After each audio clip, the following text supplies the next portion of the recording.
You have been in a situation where you knew. Not because you had analyzed the evidence. Not because someone had explained it to you.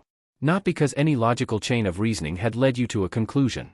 You simply knew, with a certainty that was preverbal, preconscious, and strangely unshakable, that something was wrong, or right, or that you should not take this road, or trust this person, or sign this contract. And then you either listened to that knowing, or you didn't. And if you didn't, there is a reasonable chance you later wished you had. This experience is so common as to be nearly universal. And yet it sits awkwardly in our modern understanding of intelligence. We are raised to prize reason, evidence, argument, and deliberation. We are taught to be suspicious of feelings that cannot be explained. And so gut feelings, the sudden, sourceless, inarticulate certainties that arise from somewhere below conscious thought, tend to be dismissed as superstition, or emotion, or the kind of thing that reasonable people should not act on. The science says something considerably more interesting. What we call a gut feeling is not a mysterious or irrational phenomenon. It is, in the most technically accurate sense, a form of intelligence, one that operates through different mechanisms than analytical reasoning, processes different kinds of information, and is, in specific and important contexts, superior to it. Let's start with the biology. The gut, your actual gastrointestinal system, contains approximately 100 million neurons. More than are found in either the spinal cord or the peripheral nervous system. This network of neurons lining your digestive tract is so extensive and so autonomous that neuroscientists have given it a formal name, the enteric nervous system. It operates largely independently of the brain, regulates its own reflex arcs, and communicates bidirectionally with the central nervous system via the vagus nerve, the longest nerve in the body, which runs directly from the brainstem to the abdomen. This is why emotions that you feel in your gut are not metaphors. The sensation of dread in your stomach, the excitement that lives below your chest, the something doesn't feel right that you cannot quite locate in your reasoning, these are real physiological signals generated by a real neural network in close communication with the part of your brain that processes threat, reward, and social safety. The gut is not separate from the mind. It is, in a very real biological sense, part of it. But the more interesting story is not anatomical. It is cognitive. And it begins with work by neuroscientist Antonio Damasio on patients who had suffered damage to specific regions of the prefrontal cortex, the same region we encountered in the context of somatic markers and decision-making. These patients had perfectly intact analytical reasoning. Their IQ was unchanged. Their capacity for logical analysis was unimpaired. But they had lost the ability to process the somatic signals, the gut feelings, that normally accompany decision-making. And without those signals, they could not make decisions. This was the inverse of what most people would have predicted. Remove the emotional gut signal, and reasoning should improve, less noise, cleaner logic, better outcomes. But that is not what happened. Without the gut, the reasoning faculty had nothing to anchor it. It could generate endless chains of analysis without reaching a conclusion. The patients would spend hours deliberating over trivial choices, what to eat, what to wear, which appointment to schedule first, and still be unable to decide. Damasio's conclusion was that gut feelings are not the enemy of rational thought. They are its infrastructure. They are the compressed product of every past experience your nervous system has processed, every outcome, every pattern, every consequence that left a trace on your body. When you encounter a new situation, your somatic system runs a rapid, non-conscious comparison against everything it has learned and sends you the result as a feeling.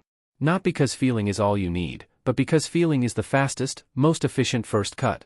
Psychologist Gary Klein, studying expert decision-makers in high-pressure environments, firefighters, military commanders, emergency physicians, found something consistent: experts rarely made decisions by analyzing options. They recognized situations.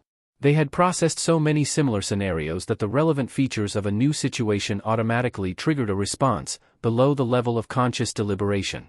The firefighter who suddenly knows to evacuate a burning building before there is any visible sign of collapse is not ignoring analysis. They are benefiting from a form of analysis so fast and so deeply practiced that it has become non-conscious. What looks like intuition is pattern recognition trained to operate below awareness. This is the critical distinction. Not all gut feelings are equal. The gut feeling of an expert in a domain they have spent 10,000 hours studying is a fundamentally different thing from the gut feeling of a novice. The expert's intuition is compressed wisdom, the product of enormous amounts of relevant experience, distilled into a signal that arrives before deliberate thought. The novice's gut feeling may be something simpler: familiarity bias, confirmation of what they already want to believe, fear of the unfamiliar. Both feel the same from the inside. Neither announces whether it is the wisdom of experience or the noise of preference. This is why psychologist Daniel Kahneman, who spent decades documenting the failures of intuition in his research, was careful to distinguish between domains where intuition is reliable and domains where it is not. Intuition is reliable, Kahneman found, in environments that are stable and regular enough to learn from, where the patterns that shape intuition match the patterns that will appear in future situations, and where feedback is fast enough to correct errors. A chess grandmaster, a firefighter, a seasoned clinician in a familiar diagnostic territory, these are the domains where gut knowing tends to be genuinely wise. Intuition breaks down in environments that are irregular, complex, and where feedback is slow or absent. Financial markets. Political predictions. First impressions of strangers in brief social encounters.